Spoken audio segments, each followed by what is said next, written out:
Olá, sejam todos bem-vindos a mais um videocast da revista Estratégias e Soluções, uma realização da editora PSEG.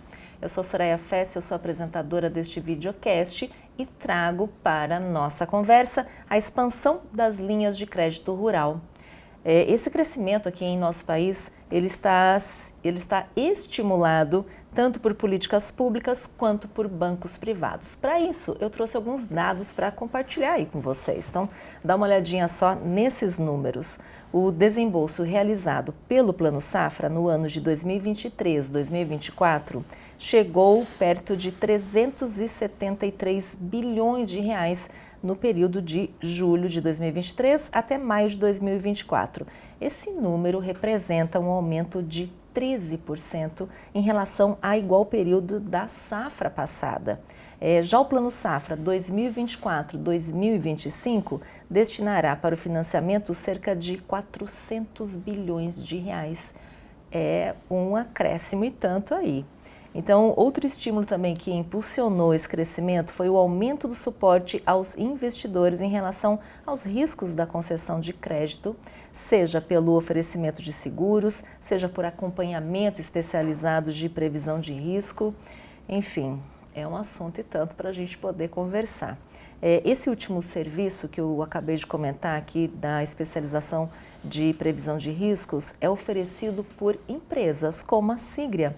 A Sigria ela é uma startup que nasceu com a ajuda da WBGI, Venture Build do agronegócio, em parceria com o PSEG, e a empresa oferece aos investidores no agronegócio produtos que ajudam a aumentar a capacidade de gestão do risco de suas operações, através de indicadores que os aproximam aí das reais condições do campo. Então, para que a gente possa entender um pouco melhor aqui sobre esse assunto tão pertinente ao tema do agro, o nosso entrevistado é o Yuri Duarte, ele é CEO da Sigria.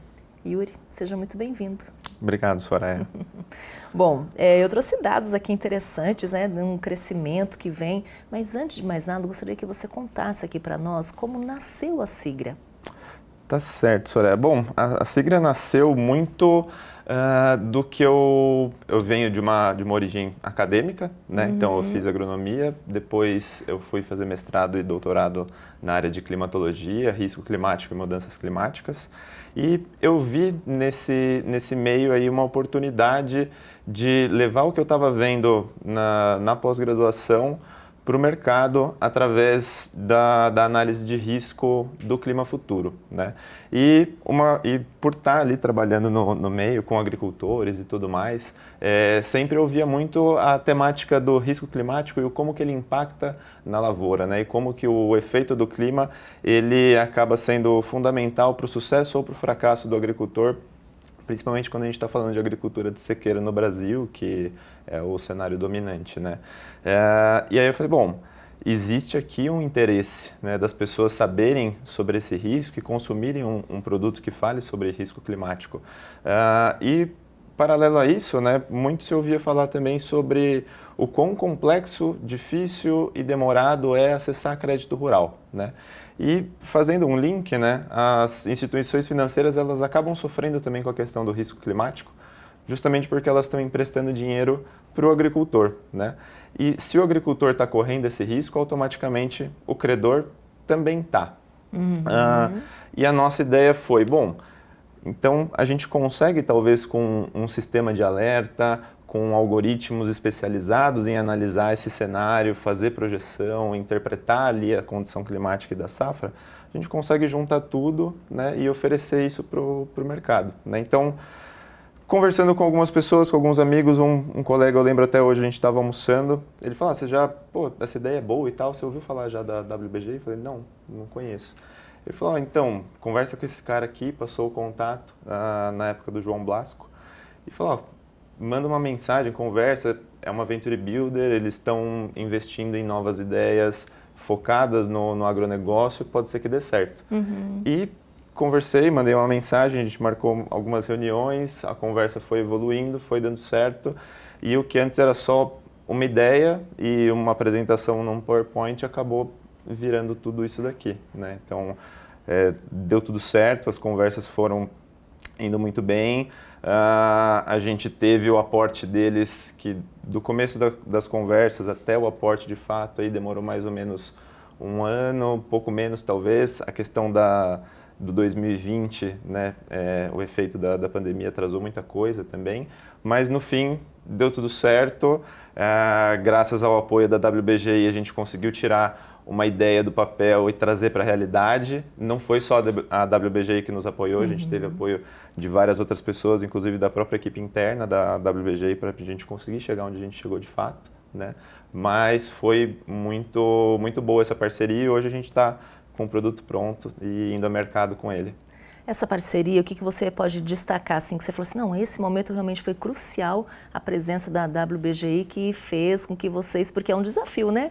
Não dá para desistir. Não, muito desafiador, ainda mais que vindo de origem acadêmica e tal, então assim, a gente sabe bastante fazer pesquisa, né, validar produto, né? Agora todo o restante, né, aí é um pouco mais complicado, né? Como transformar aquela pesquisa no produto, como transformar aqueles indicadores interessantes que a gente está vendo no laboratório, no ambiente controlado, em marketing para ser comercializado lá na frente. Então assim, acho que foi fundamental em todos os aspectos, né? Principalmente na questão da construção mesmo, do nascimento, que acho que se não fosse o sim lá atrás, acho que dificilmente o PowerPoint teria virado um produto. Interessante. Você comentou bastante sobre dados climáticos, né? Mas quais são os serviços que vocês oferecem? Hoje, a gente, assim como eu comentei, nossa origem é a climatologia, né? Risco climático, mudanças climáticas, impacto do clima na agricultura, mas a gente sabe que não é só isso que está envolvido dentro de uma operação do agronegócio, né? Então, o agricultor ele sofre sim com a questão climática, o credor ele sofre indiretamente também, sim. Mas tem a questão do risco operacional também envolvido, que é basicamente o quanto de tecnologia que o agricultor imprime ali no dia a dia, no negócio dele, e isso influencia diretamente no quanto que ele pode ter de capacidade produtiva e no quanto que ele consegue mitigar risco e risco climático também. Então, uma coisa está diretamente relacionada à outra e a gente precisa de alguma forma mensurar dentro da análise do risco de uma propriedade a questão do risco operacional, né? O risco e o nível tecnológico. Então, junto com o risco climático, a gente avalia risco operacional também, né? E basicamente o que a gente faz? A gente nivela ali a eficiência daquele agricultor, né? Então, dado o histórico de produtividade dele e da região que ele está produzindo, o que ele produz, a gente consegue saber o quão eficiente ele é baseados nos nossos próprios modelos de inteligência artificial e geração de patamar produtivo, né? Então a gente compara ali aonde que ele poderia chegar, né? Tá. E avaliamos o quanto que ele realmente está dizendo que ele está fazendo. A diferença disso, né, esse gap entre o potencial e o realizado é o que a gente chama de eficiência operacional. O Brasil, em termos do agro, né, são diversos países dentro de assim, de tantas culturas, é o clima que muda. E vocês conseguem atender o Brasil inteiro? Atendemos o Brasil inteiro. A nossa tecnologia hoje está calibrada para regiões específicas de latitude, né?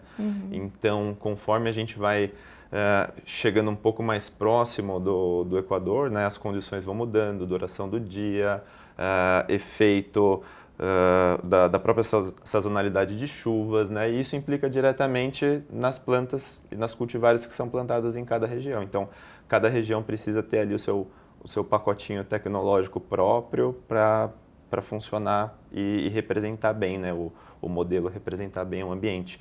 Então, como os nossos primeiros anos, né, de empresa foi justamente construindo essa tecnologia que pudesse atender as diferentes regiões do Brasil, as diferentes cultivares que são plantadas em diferentes tipos de solo, em diferentes janelas de plantio.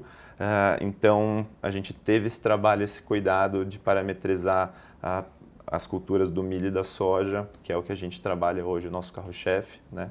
São as simulações de soja e milho, para todas as regiões produtoras do Brasil. Olha que interessante. Agora, como é que funciona o mercado de crédito rural? Como você comentou no início, ele vem crescendo bastante, né? Então a gente vê aí que o Plano Safra vem dando saltos. São dados bem significativos. São números grandes, são saltos bem interessantes vindo de uma safra para outra. E aqueles números ali são basicamente dados do plano safra, ou seja, é o crédito que é subsidiado. Ainda existe o crédito livre, então aquele número que você comentou ele é maior ainda, né? Então, principalmente depois das letras de crédito, né? Quando as letras de crédito foram criadas, acho que acessar crédito rural ficou mais fácil, né? Porque antes eram só os bancos que participavam, majoritariamente. Mas depois das letras de crédito terem sido criadas, o produtor começou a ter acesso à emissão de CPR, então indústrias começaram a participar desse mercado, as tradings começaram a participar desse mercado, as próprias revendas e cooperativas também começaram a participar. A gente vê hoje, né, muitos fiagros, né, então a gente estava acostumado antes com os FIIs, né, com os fundos imobiliários, agora a gente tem o análogo do agronegócio, né, os fiagros, que eles também emprestam dinheiro para o agricultor. Mas hoje ainda a maior fatia fica com os bancos, continua ficando com os bancos, e o crédito do Plano Safra ele ainda é a fatia mais significativa do todo, né? Então a gente tem outras fontes de crédito privado e tudo mais, mas o Plano Safra ainda é a maior fonte de crédito e os bancos ainda são onde está mais concentrado ali a distribuição disso, né? Mas as ferramentas elas vêm surgindo, né? E esses players novos vêm participando aí desse mercado, vêm gerando concorrência, o que para o agricultor é interessante, né? Quanto mais opções de crédito ele tiver, quanto mais opções de players ele tiver, para ele fica melhor, porque vai ter ali uma disputa pelo mercado, uma disputa pelos juros, e a questão aí da melhor análise, né, ela vai se tornando cada vez mais relevante por conta dessa concorrência. Se você tem ali uma boa ferramenta de gestão de risco, você acaba tendo um potencial ali de se destacar, se diferenciar e tomar menos risco. E você consegue citar quais são os maiores riscos? Olha, acho que com certeza, falando de agronegócio, né, o clima com certeza é um grande risco. O primeiro, talvez. Porque, principalmente por conta da agricultura de sequeiro ser majoritária, né, então assim, tem agricultura irrigada e tal, e quando a gente está falando de agricultura irrigada, talvez o clima não seja o maior risco, né? Mas a realidade do Brasil hoje não é de uma agricultura majoritariamente de sequeiro, né? Então, realmente, clima é algo bem, é um fator bem complicado, né? Mas é aquilo, né? A questão climática ela acontece para todo mundo, né? Então todo mundo que está dentro de uma mesma região ali vai sofrer igualmente aquele impacto climático, né? Então ele é um ponto, mas ele não é o único ponto, né? Então práticas de manejo adequadas acabam favorecendo também boas produtividades, né? Então, respeitar o zoneamento, respeitar as épocas e as janelas de plantio, escolher a hora certa para jogar a semente no solo, são coisas aí que são muito importantes e acabam atuando diretamente naquilo que eu comentei atrás, que é o patamar do potencial produtivo, né? Se você joga a semente no solo no momento errado, o seu patamar produtivo ele já começa baixo, né? Então, você não consegue ir além do seu limite, né? Então, práticas de manejo seriam aí o que mais acaba impactando também na questão da produtividade final, né? Então, a gente tem o clima atrelado a isso e, por fim, a questão da tecnologia mesmo, né? Então, qual que é a semente que tá indo para o solo, qual que é o tipo de tratamento. Então, coisas mais do dia a dia mesmo da operação rural, né? Então, a técnica e a tecnologia envolvida junto com o clima, acho que são aí os principais fatores que condicionam a produtividade. E como é que a Sigra consegue antever, né, os resultados antes mesmo dessa safra acontecer? A gente trabalha muito com mudança climática, né? Então, hoje os nossos modelos eles estão preparados para quê? Para simular cenários de clima futuro, né? Então, a gente usa modelos de mudança climática global, a gente calibra esses modelos para uma escala regional, né? Então, nós temos acesso aí ao histórico meteorológico das áreas, né? E a gente tem acesso a esses modelos, e esses modelos eles têm forçantes meteorológicas que eles fazem com que, a partir do momento que eu informo uma série histórica de clima para ele coloca uma forçante ali que vai fazer com que a temperatura aumente ou diminua, com que a chuva reduza ou se intensifique, com base na característica do local e nas características daquele modelo, né? Então, o teor de acréscimo de gás carbônico atmosférico, enfim, vários fatorezinhos vão fazer com que esse modelo gere possibilidades de climas, né? E o que a gente faz? O nosso algoritmo, ele olha para esses cenários, ele compara esses cenários com o que aconteceu no passado e ele fala, baseado no passado, esses cenários aqui são os mais prováveis. Então a gente pega um cenário otimista, um médio e um pessimista para continuar a análise e a gente alimenta modelos de simulação de cultura com esses cenários climáticos projetados, né? E o que o modelo de simulação de cultura faz? Ele realmente simula o desenvolvimento de uma planta, né? Mas dentro de um ambiente computacional, dentro de um computador, dentro de uma plataforma digital. Então, através do clima, através da nossa base de dados de solo e através desse modelo de simulação de culturas, a gente junta tudo isso, né, e consegue projetar o desenvolvimento da planta hoje, antes desse clima de fato se consolidar, né? E esse algoritmo ele aprende todos os dias, né? Porque todos os dias novos dados de clima entram no sistema, né? Nossa plataforma está conectada com estações meteorológicas e essas estações meteorológicas elas estão no campo, coletando dados diariamente e esses dados vão para a nuvem. A partir do momento que está na nuvem a gente coleta isso, alimenta o modelo e o modelo ele todo dia corrige a informação que ele soltou antes, né? Então hoje eu consigo simular para o Brasil inteiro, né? O que pode acontecer com a safra de soja e de milho agora em 2024 e 2025, antes mesmo do plantio terminar de acontecer. O plantio esse ano ele atrasou bastante, a gente estava acompanhando algumas notícias, acho que nessa semana o Mato Grosso atingiu em mais ou menos 80% do plantio. A falta da chuva. Muito por conta da falta da chuva, né? E a gente já tinha alguns modelos prevendo esse tipo de situação que poderia acontecer. Então, o que a gente fez, né? No início da safra, a gente simulou algumas situações, né? E agora a gente está monitorando elas, né?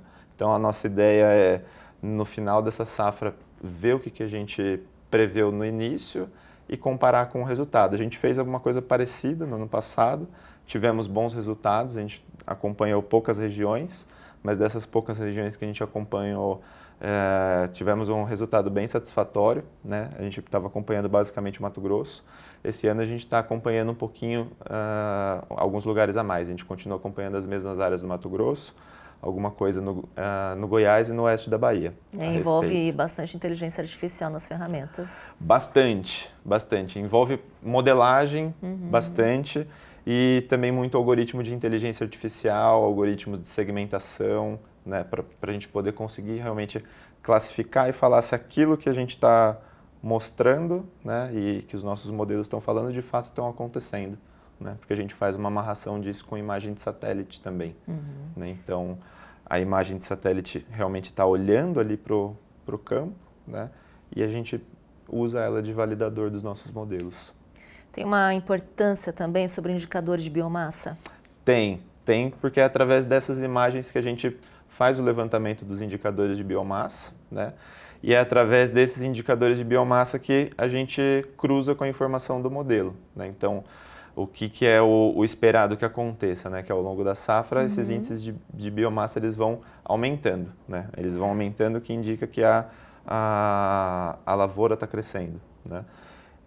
Em paralelo, os nossos modelos de simulação de cultura, eles também indicam que a planta está crescendo, né? E a gente consegue fazer o quê? Justamente esse cruzamento, né? Do meu modelo que está falando que a planta está crescendo com o índice de biomassa que está no campo observando um aumento de massa vegetal, né? Então, as duas coisas elas se conversam, né? Então, ter a imagem de satélite, ter o índice de vegetação calculado, ele para a gente é muito importante. Até mesmo porque eles servem depois de base para a gente fazer análise de compliance socioambiental também, né? Porque é com eles que porque a gente verifica se a floresta que foi declarada que estava ali, realmente está ali, né? Se teve desmatamento, se não teve. Então é uma outra forma de utilizar também o índice de vegetação, que não só para validar a questão da agricultura, né? Mas para validar também a questão do compliance socioambiental, que quando a gente está falando de crédito rural é bem importante a gente olhar para isso também. Imagino que seja um destaque, inclusive. Hoje é uma coisa que a gente tem bem forte na plataforma, que é a análise do compliance socioambiental. E a gente, através desses nossos algoritmos de inteligência artificial e de visão computacional, a gente consegue monitorar justamente o andamento e a qualidade da floresta que estão nas áreas ali dentro da carteira dos nossos clientes. Então a gente consegue verificar se o que foi declarado no CAR realmente está de acordo com o que a gente está vendo, né, em termos de floresta, de massa vegetal. A gente consegue também, através dessa tecnologia, verificar se houve ou não desmatamento dentro de um determinado período de tempo, né, ou se houve desmatamento dentro de uma área de proteção, né. Então, são coisas aí que hoje a plataforma ela consegue fazer de forma automatizada, né. O usuário ele só precisa indicar qual que é o alvo que ele quer olhar e qual que é o período de tempo que ele quer analisar. O restante a inteligência faz por si só. E a gente está conectado também com a maioria, com a grande maioria das bases de dados públicas, né, sobre denúncias de trabalho escravo, sobre embargos no IBAMA, ICMBio, coisas aí que também contribuem na composição do indicador de caráter. Quando a gente está falando de crédito rural, né, tem ali a regra dos 6 Cs do crédito, e um dos Cs é o caráter, né? E toda essa componente de análise de compliance socioambiental são componentes do caráter, que é um C do crédito muito importante. Que interessante, porque são indicadores que são dados, na verdade, que vão se cruzando e você pode apresentar para que crie uma melhor segurança para esse usuário, né? Assim, é uma aposta mais certeira, vamos dizer assim. Com certeza, com certeza. Nossa ideia é justamente essa, né? Trazer para um lugar só tudo aquilo que pode ser um risco para o credor e montar para ele um case onde ele possa, de fato, analisar não só o risco financeiro, né? Que é o que é tradicionalmente analisado, né? O quanto que aquela pessoa está devendo, frente ao quanto que ela consegue gerar de caixa, frente ao quão líquido o patrimônio dela é. Então, basicamente é isso, né? Mas a gente faz um pouco mais, né? A gente entrega também a análise do compliance socioambiental, a análise do risco da operação, do clima futuro também, né? Que acaba sendo fundamental, né? Para a gente poder antever riscos, antever resultados. Então, acho que o nosso maior desafio foi esse, né? De trazer tudo que pode ser um risco dentro da operação rural para um lugar só, né? E oferecer esse serviço para aquele que está emprestando dinheiro para o agricultor, né? Então, acho que colocar tudo isso dentro de um lugar só realmente foi o maior fator de complexidade para nós. E no caso deste usuário, ele tem acesso constantemente a esses dados? Ele é por períodos? Como é que vocês fornecem? A gente costuma trabalhar com contratos anuais, né? Então, dentro do período contratado da ferramenta, o usuário ele tem acesso ilimitado a todos os nossos serviços, né? E todos os dados dentro da plataforma são atualizados de forma automática todos os dias, né? Então, todos os dias. Ele não precisa ficar fazendo novas solicitações de relatórios, porque tudo já se atualiza automaticamente, né? Então, dentro do período de serviço contratado, o nosso usuário ele é servido de informação todos os dias, né, 24 horas por dia, 7 dias por semana. Yuri, gostaria que você explicasse para mim também o que seria os indicadores operacionais. Os indicadores operacionais, né, quando a gente fala de risco operacional, dentro da sigla a gente está falando basicamente de produtividade real, né? É a produtividade declarada pelo agricultor versus produtividade realizada pela média da região que esse agricultor está inserido versus potencial produtivo edafoclimático da região. Então, são 3 coisas que para nós compõem o risco operacional, né? O potencial produtivo, né, o potencial edafoclimático da região, isso a gente calcula, né? A gente estima com base nos nossos próprios modelos, né? A média da região, né, a média de produtividade da região, nós temos parceiros que fornecem esses dados para a gente, né? E a informação do agricultor, ela vem do nosso cliente. O cliente coloca isso como input. E a nossa tecnologia, ela faz o quê? Ela olha para esses 3 valores, né? E classifica aquele agricultor em termos de eficiência, né? Então, a gente tem um potencial, a gente tem o que a região está produzindo, em média, e a gente tem o que aquele agricultor está produzindo. Então, ele está mais perto do potencial, ele está mais perto da média da região, ele está abaixo, aonde que ele está, né? E e essa ponderação, né, entre esses 3 pontos dentro do gráfico, a gente gera uma ponderação que a gente chama de eficiência operacional, né? Ou seja, o quanto que esse agricultor está deixando de produzir, deixando de ser eficiente frente ao local que ele está e frente ao que os vizinhos dele estão desempenhando, né? Então, a gente chama de eficiência operacional dentro da Sigra a relação entre essas 3 variáveis. E como é que esses indicadores podem influenciar na concessão de crédito?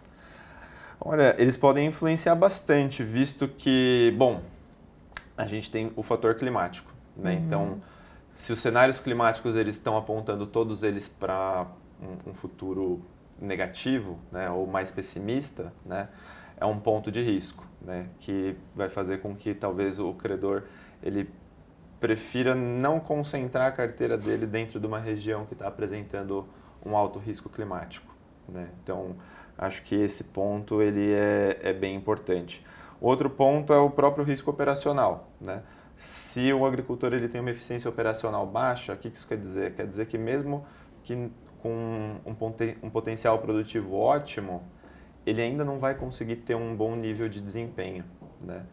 Nem em relação ao potencial climático, nem em relação aos vizinhos dele. Então, isso acaba gerando também um alerta, né? Trabalhar com um agricultor que apresenta baixo nível de eficiência operacional e cenários climáticos futuros que são ali inseguros, né?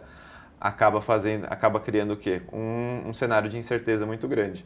Isso somado à análise do risco financeiro, né, acaba sendo o determinante, é onde o credor ele vai falar, pô, toma ou não toma esse risco, né? Porque o cenário operacional está falando não, mas às vezes o cenário financeiro pode falar que sim, e às vezes para esse credor basta, né? Então, vai depender muito do apetite de risco da instituição e da forma com que ela lida, né? Mas, no geral, quanto melhor a eficiência operacional, quanto melhor os cenários climáticos que estão se formando e apontando ali para a próxima safra, acho que mais fácil é a concessão de crédito para o agricultor e mais seguro é conceder o crédito para o credor. E fica mais barato para o produtor? Muitas vezes. Como eu falei, também vai depender bastante da instituição financeira para instituição financeira, do apetite, de como está o mercado, mas assim, via de regra, quanto menor o risco de uma operação, menor o spread que eu preciso colocar em cima dela, porque meu risco é baixo. Então, ela é uma operação mais garantida, entre aspas, né? Então, eu não preciso colocar um spread alto para me proteger, né? Eu posso trabalhar com uma taxa de juros menor. E se as instituições de crédito elas tiverem ferramental que possibilitem elas enxergar esse nível de diferença, esse nível de detalhe, elas podem sim criar linhas específicas, né, para bons clientes e colocar ali a carteira de crédito segura delas dentro desses bons clientes. E toda instituição de crédito tem ali o seu apetite ao risco, né, como não pode ser diferente. E ela pode alocar ali um spread maior dentro de uma carteira que merece um spread maior, né? E aí ela pode fazer essa gestão baseada não mais só em relacionamento que ela tem com aquele agricultor que vem de anos e ela sabe que ele paga, que isso, que aquilo, mas ela pode expandir isso para nichos que ela não conhece porque ela está apoiada numa tecnologia que ajuda ela a tomar essa decisão com segurança. Bom, para a gente finalizar aqui essa nossa conversa, eu gostaria que você deixasse dicas, seja para os produtores, seja para o usuário. Olha, acho que pensando no agricultor, né, como eu falei, acho que ele precisa fazer o bom trabalho que ele está acostumado a fazer, né, plantar na hora certa e ter ferramentas que apoiem ele nessa tomada de decisão, né, porque ele fazendo isso, o restante acontece. E ter sempre as informações, principalmente as informações financeiras e documentação organizada, porque todo credor vai pedir para ele imposto de renda, algum tipo de comprovação de resultado, e às vezes é complicado para o agricultor ter que lidar com várias coisas ao mesmo tempo, né? A produção, a pecuária, a compra do insumo, a venda do produto, e ainda tem que se preocupar com deixar, né, o livro caixa dele organizado, mas é muito importante principalmente na hora dele ir atrás do crédito, né? E acho que para o credor, acho que o que ele mais pode fazer é se municiar de tecnologia, ir atrás aí de recursos que vão entregar para ele mais análise, mais informação, uma informação de qualidade que vai ajudar ele a tomar uma decisão, né? Porque ele tem o recurso na mão, ele precisa emprestar, mas ele precisa emprestar com menor risco, né? E acho que a melhor forma dele fazer isso é com informação, e hoje a tecnologia é um aliado. Exatamente. Quero agradecer aqui a sua presença, as dicas que você deixou, né, essa explanação dessa conversa, porque com certeza vai ajudar muita gente. Eu que agradeço, Soraya. Muito obrigado. Bom, espero que vocês tenham gostado dessa nossa conversa, se inspirem, se puder, compartilha também esse link aqui, porque informação boa é informação compartilhada, né? Quanta gente não está precisando desses insights. Eu vou ficando por aqui e espero que nos encontremos aí em breve com novos temas pela frente, tá bom?